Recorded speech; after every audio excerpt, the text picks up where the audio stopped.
pagi Bapak Ibu Saudara yang ada di rumah. Puji Tuhan, kita masih diizinkan Tuhan untuk kembali beribadah meski hanya dengan online. Kita bersyukur Tuhan Yesus sangat baik dan luar biasa kasih-Nya atas kita semua. Meski dengan online, tetapi Tuhan tahu penyembahan kita, Tuhan tahu doa kita, dan Tuhan tahu isi hati kita. Kita akan sembah Tuhan Yesus, Allah yang luar biasa, karena kasih setianya sangat besar dan nyata di sepanjang hidup kita.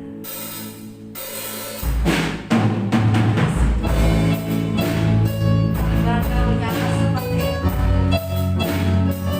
Kami bangga Tuhan menyapa yang hidup Tuhan.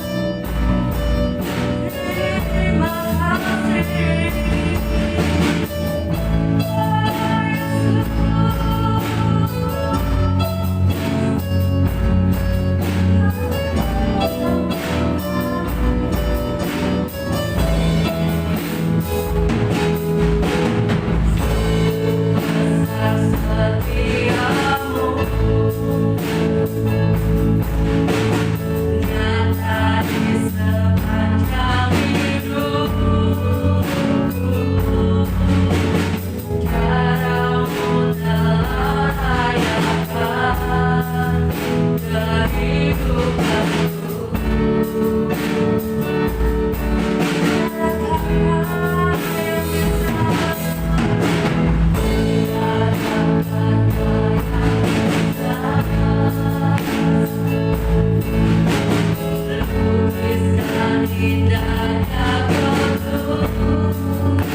bersyukur selalu kepada Tuhan Yesus.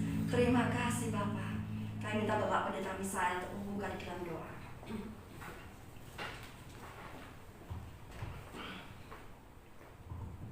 Bapa di surga, dalam nama Tuhan Yesus, segala hormat, puji dan syukur kami naikkan kepadamu.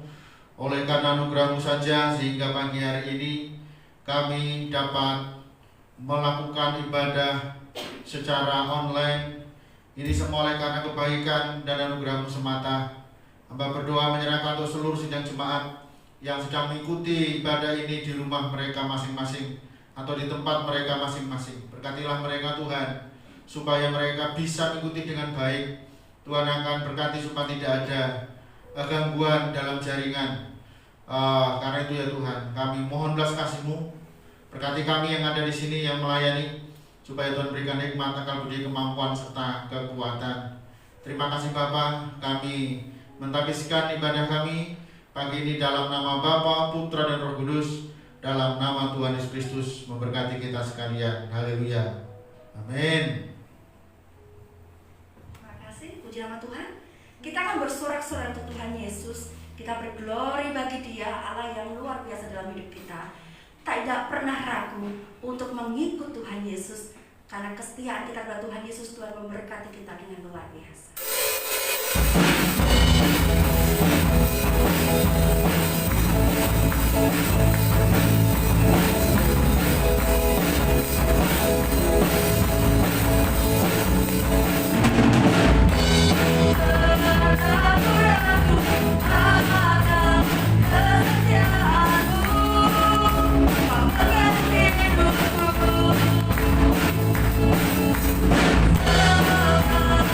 Hidupku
Tuhan yang sangat besar dalam hidup kita. Sampai hari ini kita diberkati Tuhan dengan makanan, minuman, dengan pakaian, dengan tempat tinggal, dengan pekerjaan, dengan anak-anak, dengan suami atau istri kita, dan dengan kerabat kita. Kita diberkati oleh Tuhan Yesus. Apa yang kita minta dengan kesetiaan, apa yang kita minta, yang kita butuhkan, Tuhan selalu menyediakan tepat pada waktunya. Karena waktu Tuhan yang terbaik dalam hidup kita. Waktu Tuhan tidak salah, selalu tepat, tidak akan pernah terlambat. Dalam setiap semua jemaat yang selalu berharap kepada Tuhan. Waktu Tuhan yang terbaik. Terima kasih Yesus. Haleluya Tuhan. Kami bersyukur Tuhan Yesus. Bersyukur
Engkau selalu yang terbaik buat kami anak-anak Engkau ya Tuhan.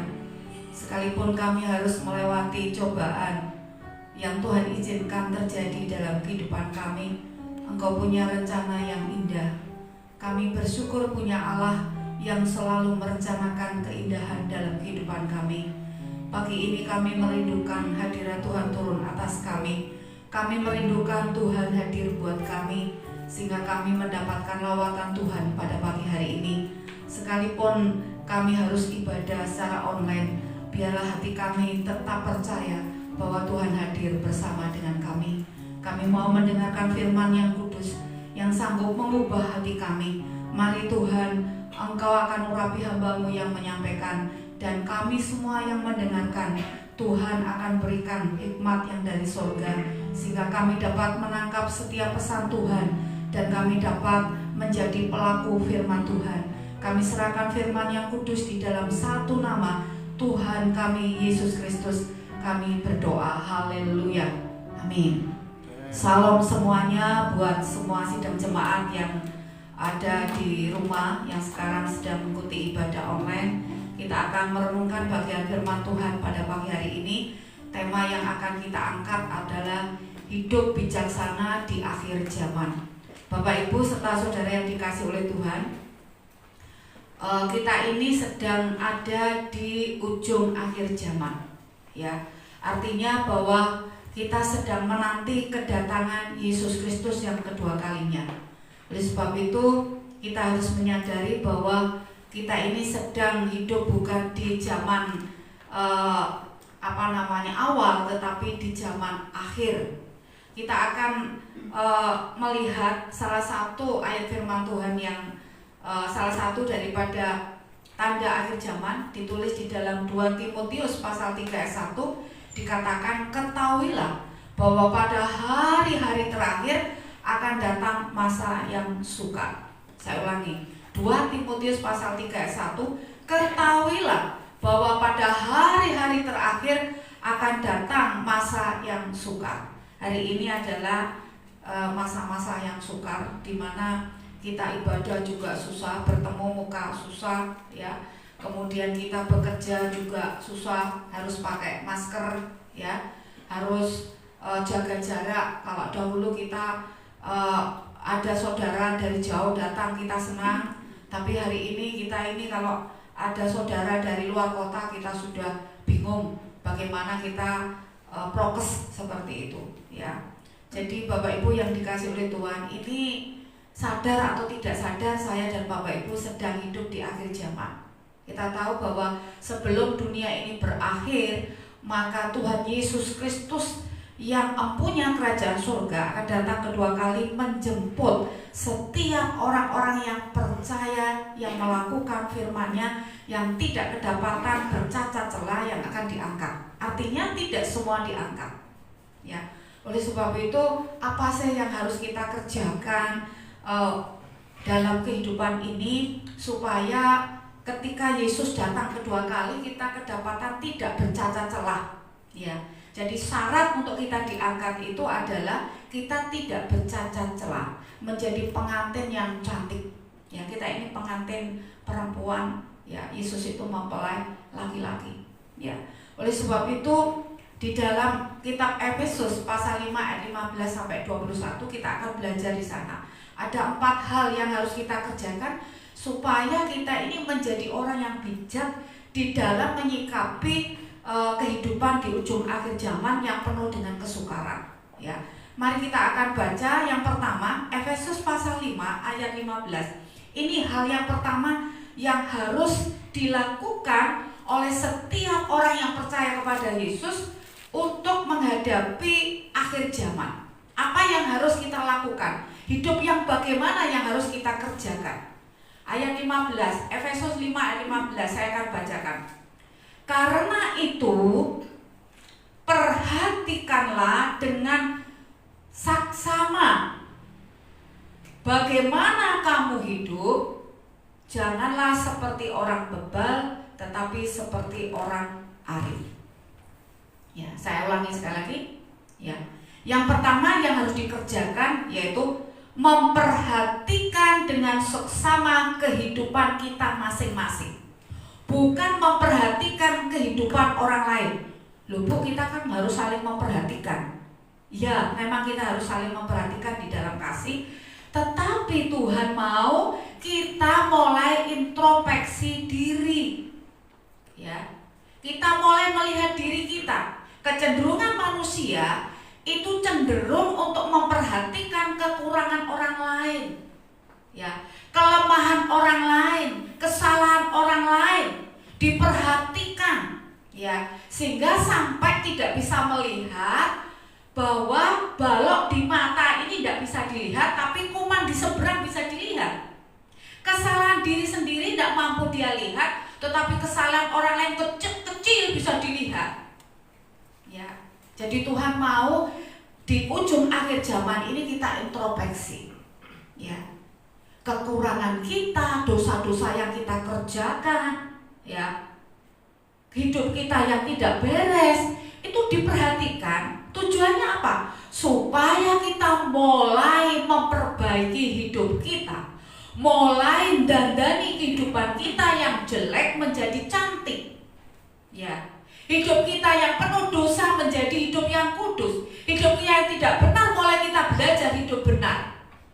Bukan nunggu nanti Bapak Ibu, tetapi mulai sekarang Tuhan mau kita memperhatikan hidup kita.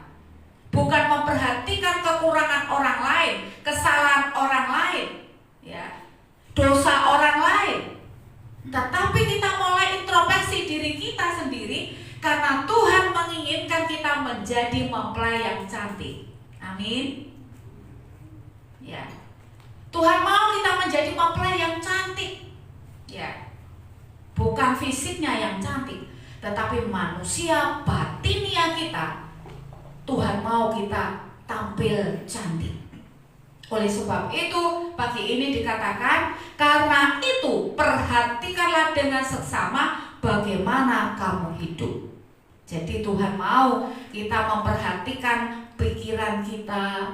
Apakah selama ini pikiran kita ini sudah berpikir seperti Tuhan berpikir?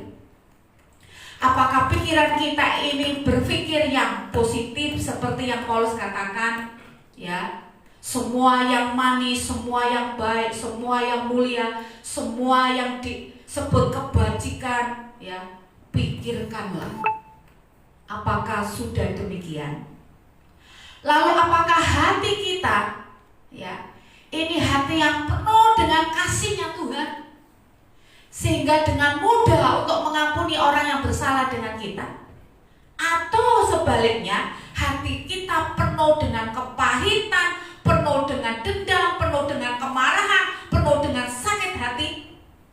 Makanya Tuhan suruh kita memperhatikan hidup kita. Pikiran kita diperhatikan. Hari-hari ini aku mikir apa ya? Mikir yang jelek apa mikir yang baik? Mikir bagaimana menolong orang lain atau memikir bagaimana balas dendam dengan orang lain? Ya. Hati saya ini sudah penuh kasih enggak? Ngetesnya Bapak Ibu. Kalau kita ini dikasih, punya kasih Kristus, ketika orang enggak baik dengan kita, kita tetap baik dengan orang lain. Berarti kita sudah dipenuhi dengan Kristus. Tetapi kalau ada orang yang tidak baik dengan kita, kita sakit hati, kita marah, kita ingin balas dendam, berarti hati kita sedang dipenuhi bukan roh kasih dari Kristus Bapak Ibu. Oleh sebab itu Tuhan suruh kita memperhatikan diri kita. Apakah mulut kita, tangan kita, kaki kita gunakan kerjakan untuk kemuliaan Tuhan, atau sebaliknya kita gunakan untuk hal-hal yang jahat? Makanya Tuhan katakan, hendaklah serahkanlah anggota tubuhmu untuk senjata kebenaran, bukan senjata kelaliman. Tangan kita, kaki kita, mata kita, mulut kita bisa kita gunakan untuk kelaliman. Tapi Tuhan mau pagi ini Tuhan suruh kita perhatikan hidupmu, ya, termasuk mulutmu, tanganmu, kakimu, telingamu, matamu, seluruh anggota tubuhmu. Sudahkah untuk kemuliaan Tuhan, untuk pekerjaan Tuhan, untuk senjata kebenaran? Ini koreksi Bapak Ibu. Ya, ketika saya merenungkan, saya nangis Bapak Ibu. Saya nangis Bapak Ibu, Tuhan tolong saya supaya saya mampu menjalani firman Tuhan ini. Ini tidak mudah Bapak Ibu, tantangan ini. Harus menyalipkan daging kita. Itu yang pertama. Hidup bijaksana di ujung akhir zaman itu yang pertama adalah kita introspeksi diri kita. Setelah kita temukan kelemahan kita, kekurangan kita, dosa kita, mulailah kita membuang seluruh yang tidak berkenan di hadapan Allah dan mulai melangkah taat akan firman Tuhan. Dan saya percaya Tuhan itu pengasih, pengampun, dan Tuhan pasti akan tolong kita untuk kita bebaskan dari kehidupan yang tidak benar menjadi benar. Karena kalau sewaktu-waktu Tuhan datang, kalau kita cacat, sekalipun agama kita Kristen, sekalipun kita sudah ambil bagian pelayanan, maka Tuhan tidak angkat kita. Dan kita ditinggal di dunia bersama antikris yang kejam. Ya.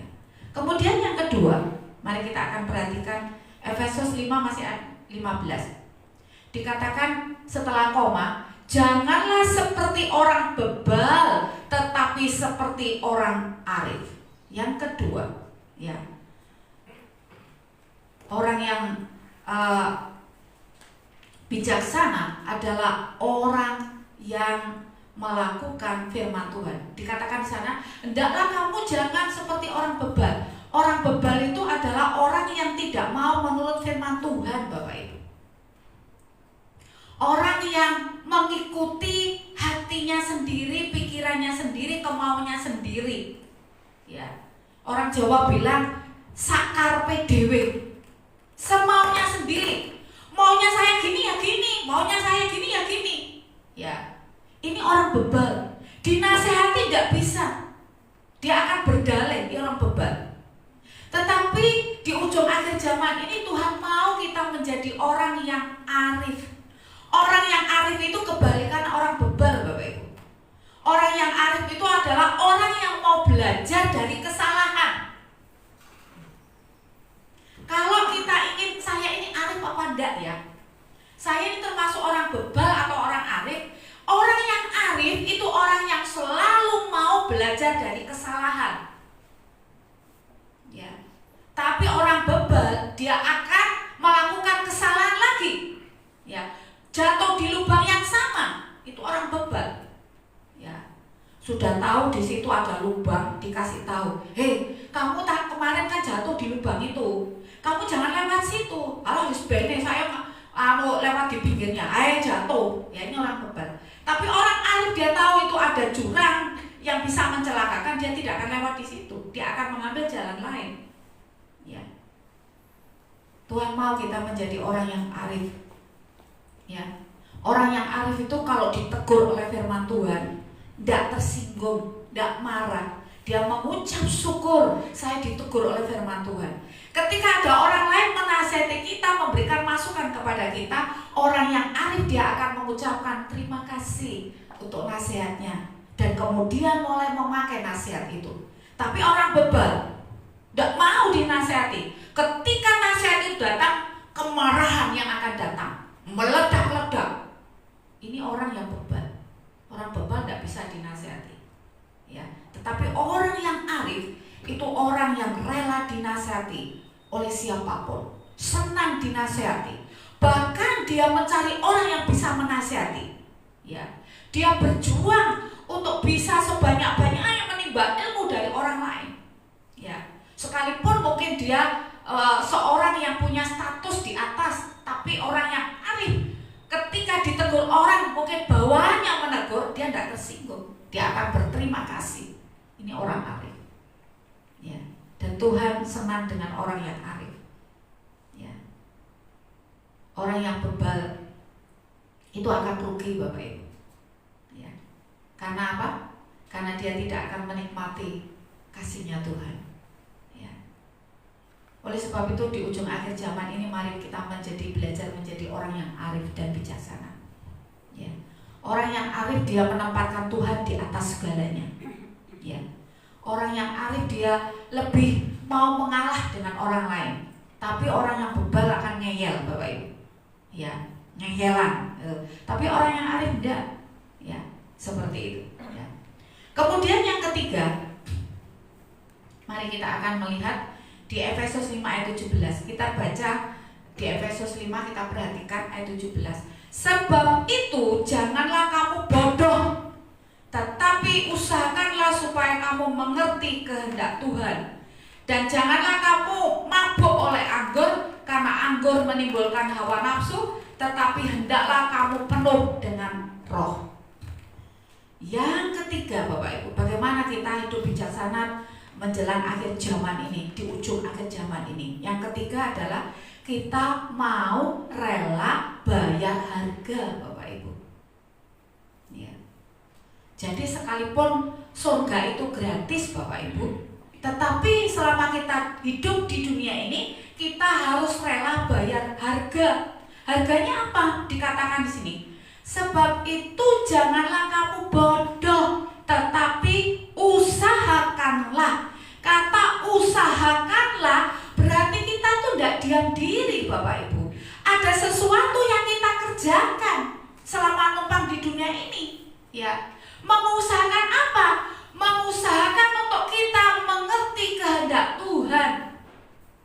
Ini ada harga yang dibayar. Apa harganya? Kita menyalipkan daging kita, menyalipkan hawa nafsu kita, menyalipkan keinginan hati kita yang tidak seturut dengan kehendak Tuhan. Ya. Bapak Ibu, wes nanti ibadah online gampang, malam ya nggak apa-apa, gampang nih. Ya. Ini tidak ada usaha, tapi kalau orang memang mau usaha, ya, dia berjuang bangun pagi seperti biasanya. Ini mulai ibadah online, sudah duduk manis pakai merapi, ya, nyalipkan daging. Ini kan berdiding, darah dingin, mancal selimut sih enak, ya toh. Atau kemudian ada, mudah-mudahan ini yang lihat tidak tidur-tiduran ya. Sahabat tidur-tiduran ibadah online kan yo gak ketok. Tapi yang di atas melihat. Amin. Ya, dikatakan usahakanlah. Berarti ada upaya, ada usaha dari kita untuk mengerti kehendak Allah, dan upaya itu sesuai dengan kehendak Allah. Ini harga yang harus kita bayar. Kadang-kadang kita harus menyalipkan daging kita, ya, menyalipkan keinginan kita, melepaskan ego kita. Ya, tidak mudah itu. Harga yang harus kita bayar. Ya. Kemudian kita harus berkorban waktu kita, ya. Ya, digunakan untuk Tuhan, ya. Kita tidak boleh bodoh Bapak Ibu. Menjelang akhir zaman harus cerdas. Ya. Orang yang pintar dia akan berupaya mengerti kehendak Tuhan, bukan mengerti diri sendiri, bukan minta dimengerti, tapi mengerti kehendaknya Tuhan, maunya Tuhan apa sih dalam hidup saya untuk saya kerjakan. Ya. Tuhan itu ingin apa sih untuk saya mengerjakan di dunia ini, apa yang harus saya kerjakan. Ini harus ada upaya. Lalu upayanya apa? Datang kepada Tuhan, baca firman-Nya, baru kita bisa mengerti kehendak Tuhan. Kalau kita tidak pernah datang kepada Tuhan, tidak pernah baca firman-Nya, tidak pernah merenungkan firman, kita tidak akan pernah ngerti hatinya Tuhan. Kita tidak akan mengerti maunya Tuhan, Bapak Ibu. Untuk baca firman Tuhan ini perjuangan Bapak Ibu. Ada harga harus dibayar. Ya toh? Menyempatkan waktu membaca, ya. Ya, tinggalkan kegiatan kita sejenak untuk baca firman Tuhan. Ya. Kemudian merenungkan. Berdoa, ya. Berdoa berarti menyisihkan waktu untuk Tuhan, ya, sehingga waktu-waktu yang lain di handle semuanya, karena waktu itu saya gunakan untuk bertemu dengan Tuhan saja, Tuhan saya, ya. Jadi jangan hanya kerja-kerja cari uang Bapak Ibu, ya, karena nanti kalau mati uang kita nggak kita bawa, betul nggak? Uang itu memang kita butuhkan, betul nggak? Saya juga kerja, ya. Uang, semua orang butuh uang. Hari ini semua orang juga butuh uang, betul nggak? Untuk bisa ada makanan di meja makan kita kan butuh uang kan gitu. Tapi uang itu bukan segalanya, ya. Tetapi uang itu hanya pelengkap untuk kebutuhan kebutuhan hidup kita. Katanya firman Tuhan, asalkan ada makanan cukup, kan gitu ya. Ya, artinya apa? Tuhan mau kita lebih memprioritaskan Tuhan daripada perkara-perkara jasmani. Karena yang jasmani ini tidak mendapat bagian di kerajaan surga, Bapak Ibu. Tapi yang rohani yang mendapat bagian kerajaan surga. Ya. Oleh sebab itu kita harus rela bayar harga. Ya.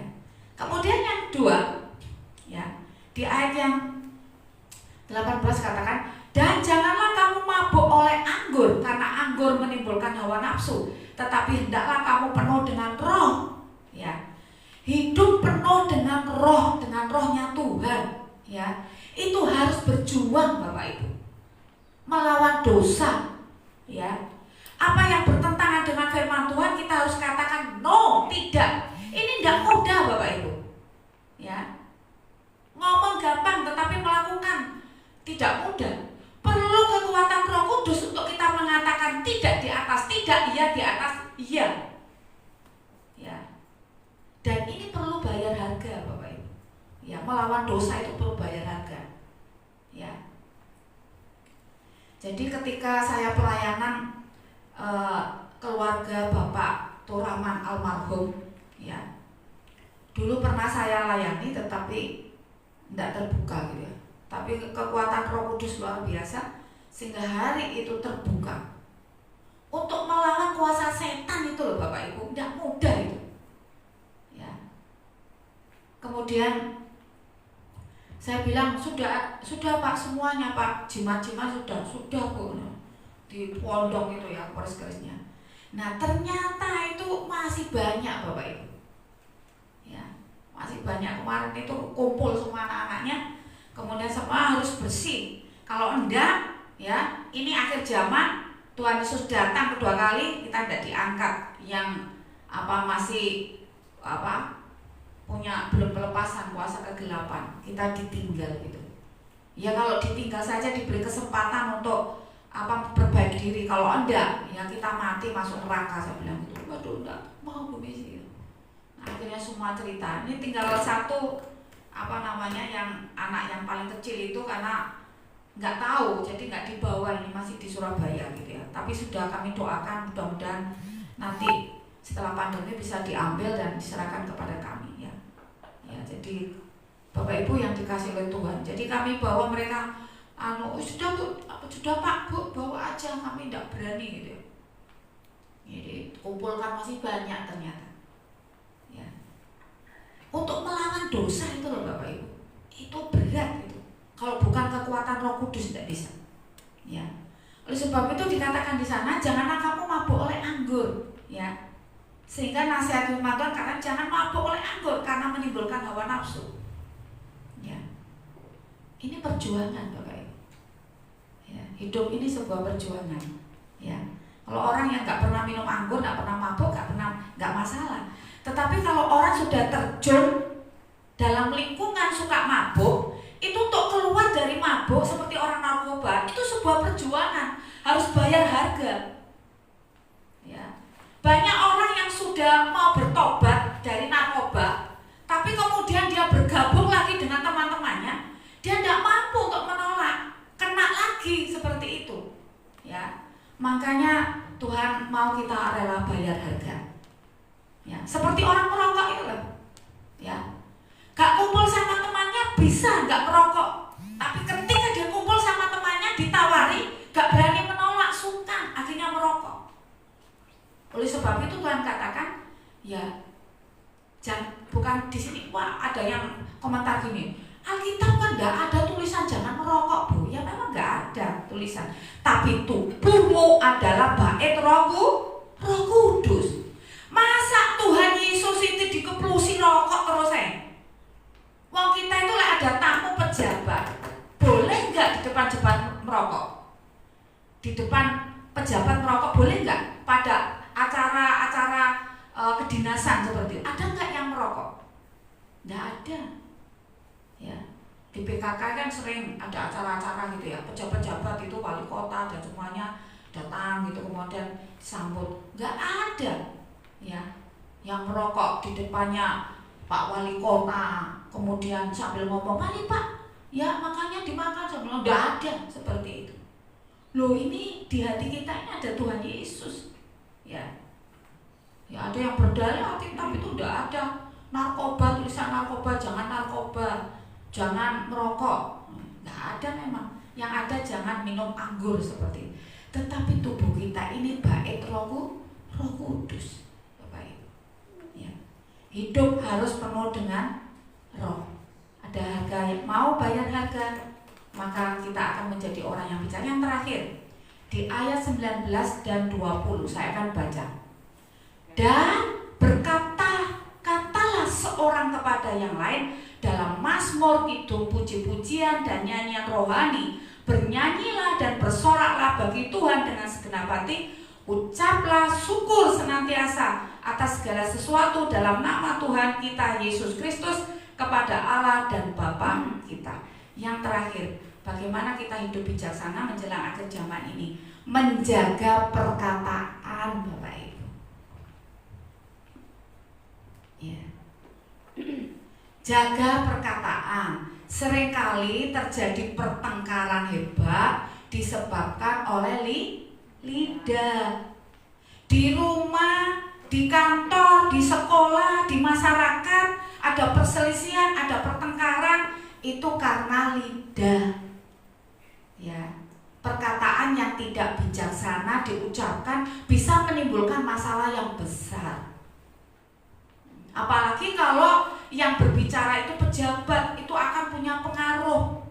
Kalau perkataannya bijaksana akan menimbulkan ketentraman kalau pejabat itu ngomong. Tapi kalau pejabat itu berbicara yang tidak baik, itu menimbulkan hal yang buruk juga. Ya. Dan kita pun juga punya pengaruh. Ya, kalau kita berkata yang tidak bijaksana akan menimbulkan masalah yang besar dalam hidup kita. Contoh, kalau kita berkata kotor, berkata makian, hujatan, umpatan, kira-kira dampaknya positif atau negatif?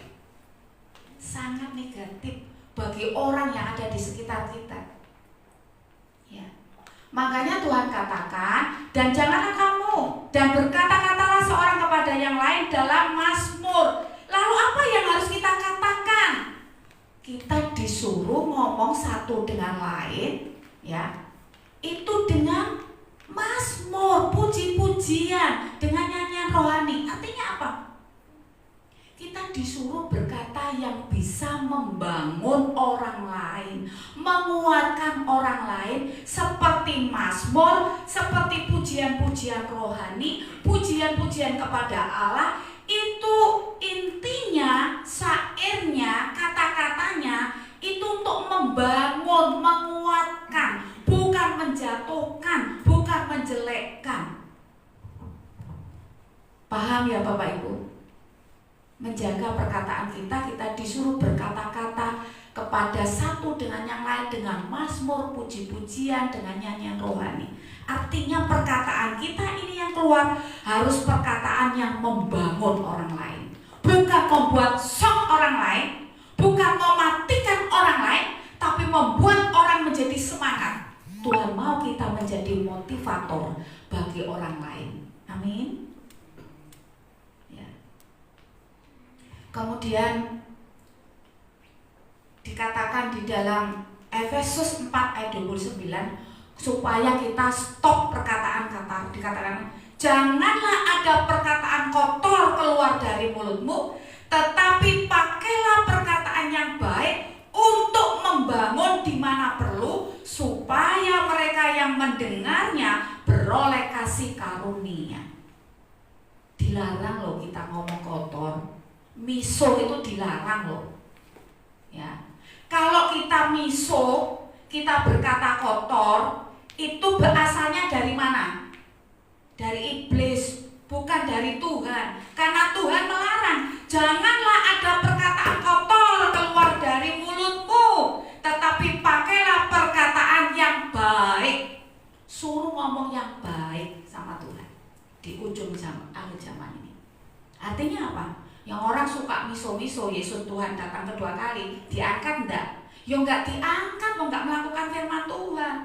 Jangan bilang, alah, sarapopo gak diangkat boleh akeh artis-artis cantik-cantik. Loh, lah nanti artisnya masuk neraka ya gak jadi cantik. Ya, karena dibakar dengan api belerang, gak ada cantik, jadi peot semua, kan gitu. Ya.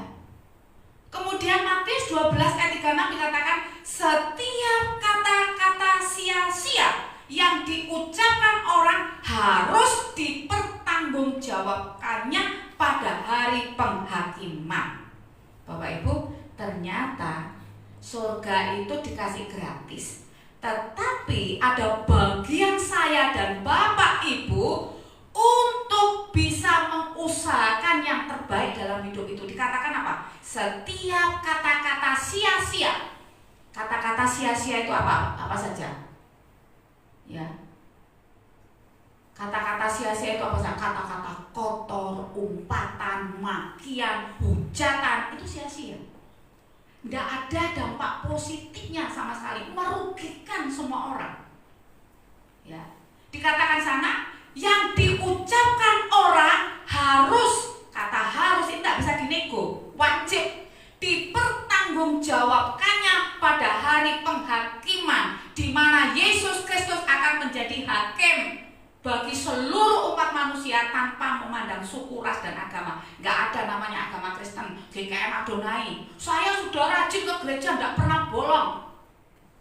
Rajin itu baik, ya, tapi hanya rajin toh itu tidak menjadi baik. Rajin plus melakukan firman Tuhan, karena Tuhan katakan bukan orang yang berseru-seru Tuhan akan masuk surga, tetapi orang yang melakukan kehendak Bapa di surga itu yang akan boleh masuk surga. Kalau Tuhan katakan kalau engkau kata-kata sia-sia akan dipertanggungjawabkan, maka jangan ngomong yang sia-sia. Amin. Ngomong yang baik, yang bermanfaat bagi diri sendiri dan bagi orang lain yang diajak bicara. Makanya lidah ini bisa membawa kita ke neraka, Bapak Ibu, tapi bisa membawa ke surga. Tinggal kita ini bagaimana memakai lidah kita. Lidah kita ini akan kita pakai untuk kemuliaan Yesus, atau lidah kita gunakan untuk melakukan hal-hal yang buruk seperti yang dilakukan oleh iblis. Ya, Tuhan tidak pernah mengajarkan yang buruk. Ya. Kemudian yang kedua, ya, lidah kita harus digunakan untuk mengucap syukur.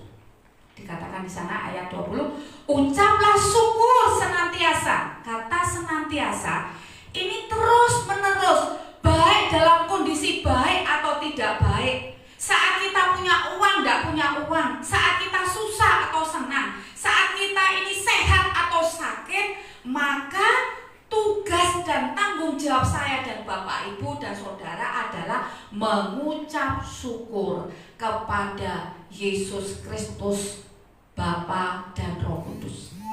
Harus ternyata. Ya, kata senantiasa artinya terus menerus. Tidak waktu kita sehat kita mengucap syukur, pada saat uang kita banyak mengucap syukur, pekerjaan lancar mengucap syukur, tidak Bapak Ibu. Tapi dalam kondisi apapun yang terjadi, bahkan kondisi di level bawah pun, Tuhan mengajarkan kita untuk mengucap syukur. Karena ketika kita mengucap syukur, maka akan ada kuasa Allah yang ajaib turun atas kita. 5 roti 2 ikan. Tuhan tidak ngomel, tidak menggerutu menerima 5 roti 2 ikan.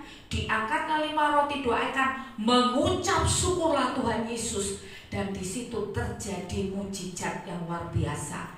5 roti 2 ikan dimakan 5.000 orang, sisa 12 bakul. Ternyata Bapak Ibu, ada kuasa yang ajaib ketika kita mengucap syukur. Sehingga Tuhan katakan, ucapkanlah syukur senantiasa atas segala sesuatu dalam nama Tuhan kita Yesus Kristus kepada Allah dan Bapa kita. Maka Allah yang maha dahsyat dan penuh kasih akan memberkati hidup kita. Kita tidak akan kekurangan sesuatu yang baik kok Bapak Ibu. Ya. Kalau kita melakukan firman Tuhan sepanjang sejarah, ya, pekerjaan Tuhan ajaib dikerjakan Di tengah-tengah bangsa mulai dari perjanjian lama sampai perjanjian baru, kita melihat karya Tuhan yang ajaib. Orang-orang yang taat dengan firman Tuhan, mereka hidupnya dipelihara oleh Tuhan sekalipun tidak lepas dari ujian-ujian iman yang begitu dahsyat, tetapi happy ending Bapak Ibu. Mari kita target kita happy ending, ya, bisa mengakhiri pertandingan ini dengan baik dan kita memperoleh mahkota kerajaan surga. Kiranya Tuhan Yesus memberkati firman-Nya pada pagi hari ini. Mari kita di masa pandemi, di ujung akhir zaman ini, menjadi anak Tuhan yang hidup bijaksana. Satu dalam doa. Tuhan Yesus Kristus, kami berterima kasih karena Tuhan mengajarkan kepada kami untuk hidup bijaksana. Biarlah apa yang kami dengar pada pagi hari ini termeterai di dalam lubuk hati kami. Kami diberikan kekuatan oleh Roh Kudus untuk mampu melakukan firman Tuhan, sehingga hari demi hari hidup kami diperbaharui dan semakin indah di mata Tuhan. Sehingga ketika Tuhan datang kedua kali, maka kedapatan tidak bercacat celah. Kami boleh diangkat oleh Tuhan di awan-awan untuk memasuki Yerusalem baru bersama-sama dengan Tuhan Yesus Kristus yang penuh kasih di kerajaan surga. Terima kasih untuk firman Tuhan, supaya mulai hari ini kami belajar hidup bijaksana yang seperti Tuhan ajarkan kepada kami. Di dalam nama Yesus Kristus Tuhan kami yang ajaib, kami menyerahkan firman yang sudah kami dengar. Haleluya. Amin.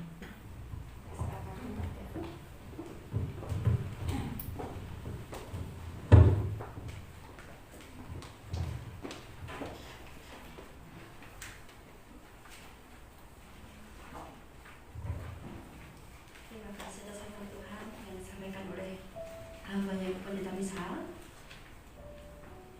Kita akan mengakhiri ibadah kita pada pagi hari ini, bersyukur selalu atas pertolongan Tuhan, firman Tuhan yang senantiasa memberikan hidup kita dan setiap kehidupan kita.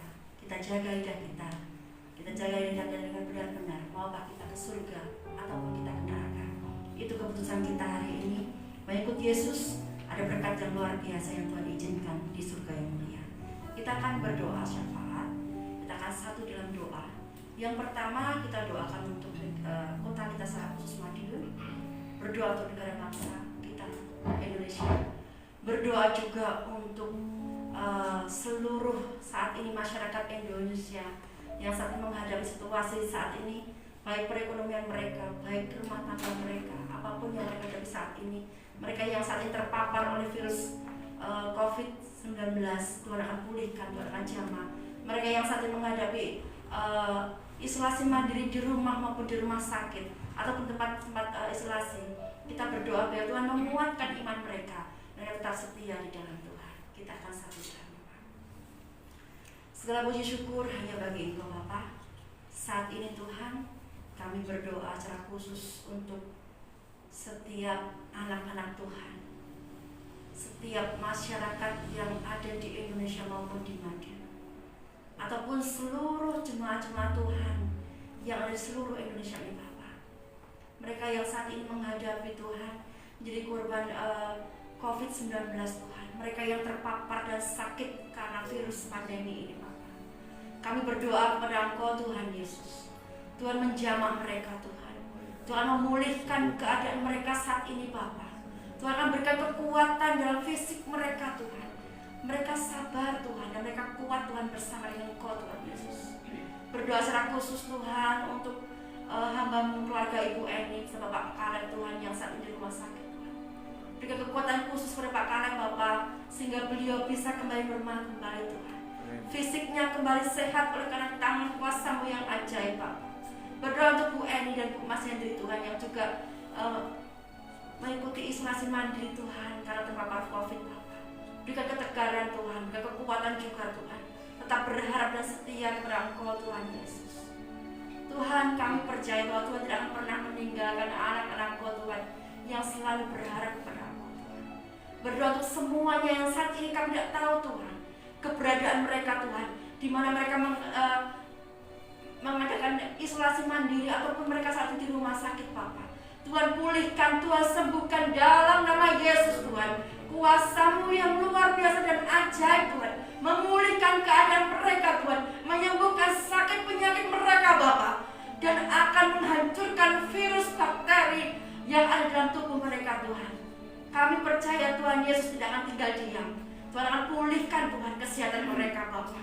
Dan Tuhan Kau angkat Tuhan seluruh pandemi yang ada di seluruh Indonesia ini Bapak, bahkan di kota Kayu Madiun Tuhan. Tuhan angkat virus pandemi ini Bapak, Tuhan angkat ke atas dan Tuhan hancurkan Bapak, sehingga kami bisa kembali Tuhan beraktivitas dengan semula Tuhan.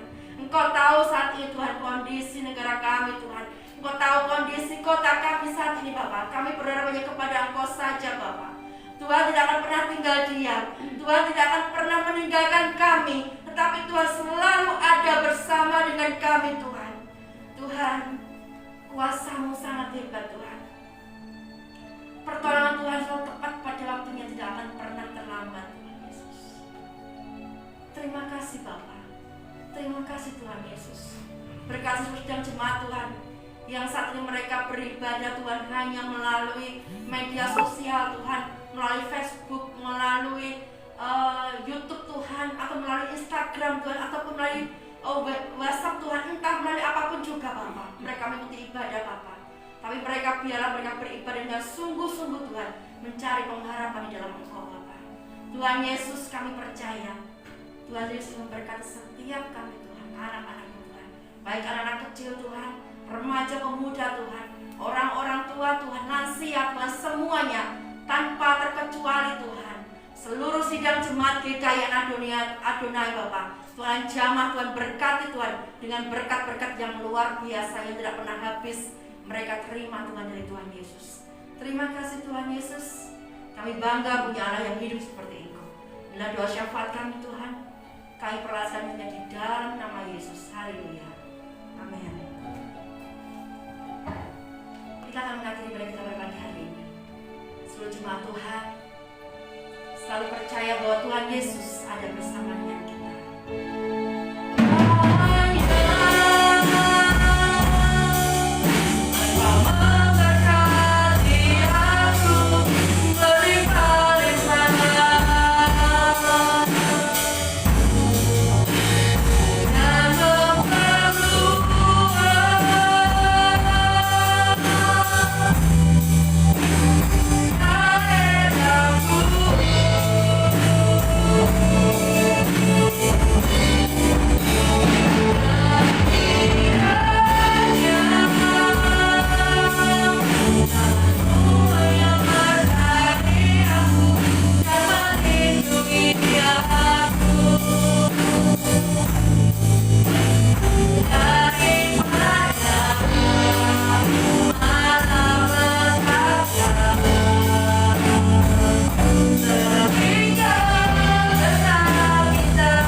Segala hormat, puji, dan syukur sekali lagi kami naikkan kepadamu Bapa di surga, untuk kasih setiamu. Ibadah kami sampai pada penghujungnya, dan sekali lagi kami berdoa untuk seluruh sidang jemaat yang saat ini mereka ada di rumah masing-masing. Berkatilah Tuhan, Engkau tahu apa yang menjadi pergumulan. Engkau akan berikan penghiburan kasih secara khusus kepada Ibu Wardani yang kemarin Tuhan telah panggil orang tua tirinya. Tuhan akan berikan kekuatan dan penghiburan. Demikian juga ya Tuhan, Hamba berdoa menyerahkan untuk seluruh sidang jemaat yang saat ini mengalami kelemahan tubuh. Tuhan terus akan tolong mereka, berikan kekuatan dan kesehatan. Terima kasih ya Tuhan, usaha pekerjaan mereka sepanjang minggu ini Tuhan berkati supaya mereka mendapatkan penghasilan sehingga tidak ada satupun di antara mereka yang kekurangan. Terima kasih ya Bapa buat kebaikan anugerah-Mu dan pertolongan-Mu sehingga rangkaian ibadah bisa berjalan dengan baik. Kiranya kasih dan karunia, damai dan sejahtera, berkat yang melimpah dicurahkan dari surga untuk kita sekalian, berupa kekuatan, kesehatan, hikmat, akal budi, roh takut akan Tuhan, serta iman, dan juga secara jasmani, dalam nama Bapa, Putra, dan Roh Kudus, diberikannya, curahkannya kepada kita sekalian sekarang dan sampai Maranatha. Haleluya.